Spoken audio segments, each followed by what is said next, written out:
Gypsy Gang. I met a gypsy. Those Mr. Motocross days, what was it like doing the TV and the radio? Because I've been openly critical about the way that things have been promoted in Australia on a motocross front for a while. And I would sort of have that. I'm like, where are these guys? Where are they? There's no radio. There's no TV. So was it the case back then that a lot of that stuff went down? Like you guys were just so heavily promoted and Vince had like a really tight kind of vision of what he wanted the sport to look like. And then he just sort of gave you guys this roadmap of, hey, this is just what you're doing. Yeah, well, it was pretty easy to explain because he had a media outlet, a promotional company that ran Mr. Motocross and other events, like there was surfing events that they ran and all sorts of different things, skateboard events, things like that. It was all around junior action, having fun, Golden Breed back in the day. Then it evolved into rat racing. But he would get us out the week before a championship round and we'd be hopping from town to town with radio, TV, maybe there's a press day on the bike. We do that before every round for every year of that. Yeah. And whether it was Grace Brothers or Pepsi or Toshiba or one of the big companies on our shirt, of course, we had the right cap on and the right shirt on. It was all happening at that time and it was very busy. You know, you ask a pro guy today to go and spend a week promoting the sport, I'm sure, and I hear the answer, what happened these days, but it was really good. We understood we had to do it. Yeah. That was why we got money, why we were given that position in the game. We had to do that. It was part of the game. So it was very, very, very, very well done by Vince. And that went through the late 70s into the 80s, and then Vince dropped off. He had a lot of trouble with the ACU, which was MA in the past. Yeah. And then remember motorcycling went into the real doldrums in the early 90s when bike sales went off too. And that was like there's a peak in bike sales in the early 80s. It dipped down to late 80s, went up into the late 90s, and it was really good where the Thumper Nats picked up and things really went.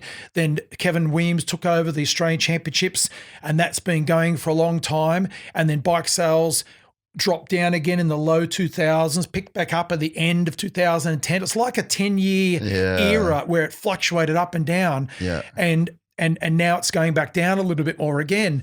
And sort of what happened, the media dropped off when Vince went away. There was nothing going on. When the Thumper Nats started up, that was a fun thing, a local thing. People come along at a ride on a grass track. It wasn't real serious. But then Kevin took it on, and Kevin had the ideology of running a great event, which I'll never take anything away from Kevin Williams. I can't either. He was awesome for the sport. But unfortunately, for the event side of it, in terms of like running an event, like I don't know that I ever experienced a late moto. No. I think that the way that it was done to keep it on that track probably wasn't the best in terms of like just yelling at people and shit.